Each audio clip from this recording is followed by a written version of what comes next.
This is Spin Rhythm XD, the latest game in the ever-expanding VR rhythm genre that has you matching and reacting to beats in classic Guitar Hero-like rhythm action, with some unique VR controls that spice things up.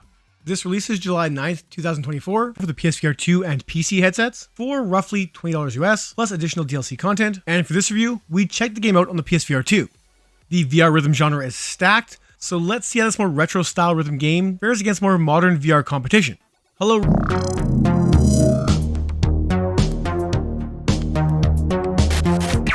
Rhythm junkies, before we get to it, if you enjoyed this video, hitting that like button really helps us out. Subscribing keeps you up to date on our content. And as always, leave us a comment with your thoughts on this release. I'm Ryan for the VR Grid. Now let's do this. Spin Rhythm XD is a weird game to put in VR. While I will be talking about the flat version a bit, for all intents and purposes, this is a review for the VR version of this game. So the game basically has you rotating a wheel back and forth, matching red and blue colors, and depending upon the difficulty, you'll have to respond to beats in different ways by hitting trigger buttons, or moving the wheel different ways, or holding onto face buttons, or whatever. And obviously, as you pick more difficult settings, there'll be more notes to react to as well, typical of the rhythm genre.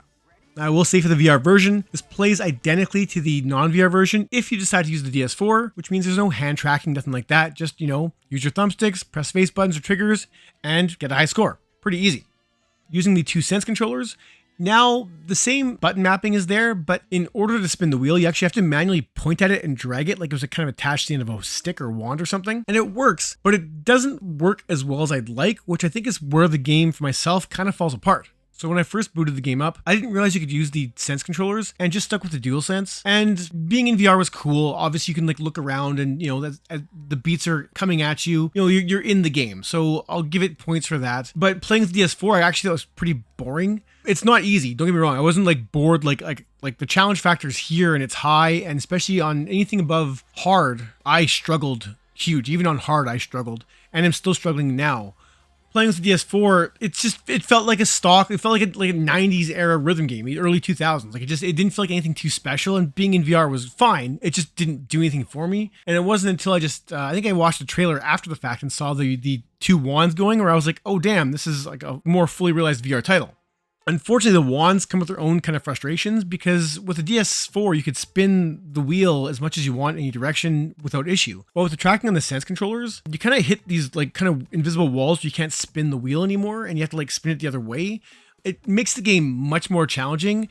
Much more VR AF, don't get me wrong. I mean, I'm glad the VR controls are in here, because honestly, if it didn't have these wands, I would question why this is given the VR treatment. So it is there, and there's definitely a skill factor, and people, I guarantee, some are going to be amazing at this thing, and others are just going to, like myself, probably give up. I've played through all the tracks on normal or hard mode, and have dabbled on the harder modes as well, but I'm honestly just finding the game more struggle than it's worth.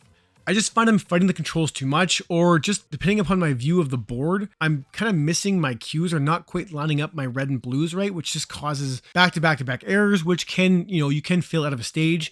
You can, of course, practice stages so you don't have that fail attached to it, but I don't know, I don't really buy into that too much. It's not really my jam. And I have all the DLC available too, so I've played through a ton of tracks, and they're all excellent EDM tracks, some from my own personal library, which I always appreciate. And there's some chill ones to some crazy ramped up ones, some heavy stuff, some super light stuff. It's a plethora of EDM genres in here, or electronic genres, not really dance music at this point. So in that regard, I was pleasantly surprised by these track selection. It's just the game itself I struggled with. So like I said, you're basically just kind of, as these notes come towards you, you have to spin this wheel to line them up. Easy peasy. And you can customize just about every aspect of the look and feel of the game, as far as your boards, your wands, like the themes. You can change everything, which is also nice. There's a whole different bunch of backgrounds. Some repeat, some don't, or some will change up. The game looks great. It's fun to look around. When you're in the middle of playing the game, it's really hard to look around, but it's cool. It's there.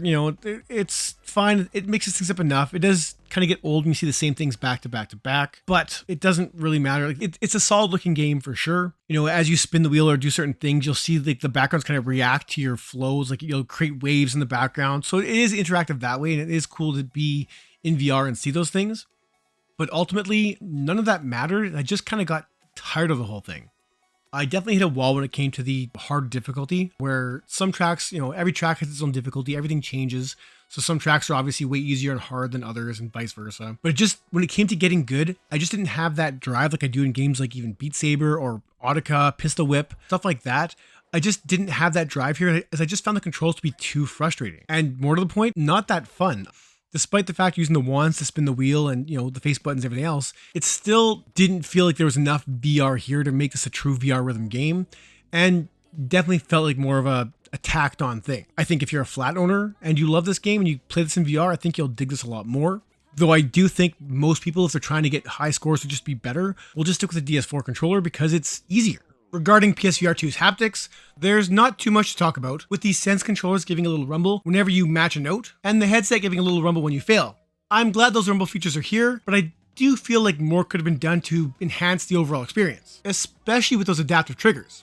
I'm not going to go too long for this review. Like I said, I like the track selection, I like the look of the game, I just question the controls, and for myself, I just didn't have the drive to get good, so after playing for a few hours, I was just kind of tired of the whole experience. I do appreciate the efforts the devs made into making a VR version, as I do think every game should be given the VR treatment. Obviously, that's not a guarantee of a VR success, but I do appreciate that. They did try to mix things up enough, and I think fans of classic rhythm games might appreciate this more than I did. I never really have been that kind of guy, but for myself, after playing through all the available tracks and going back and playing them again and again a few times, I'm just kind of done. So for myself, it's hard for me to recommend for this one, but I think if you like those classic rhythm games, you'll probably dig this. I'm going to give Spin Rhythm XD a 6 out of 10, as what's here is a quality package. I just don't think VR benefits it enough to make it that great. If you enjoyed this review, don't forget to do all the YouTube things to help us out. And that's it for this one. Thank you so much for watching.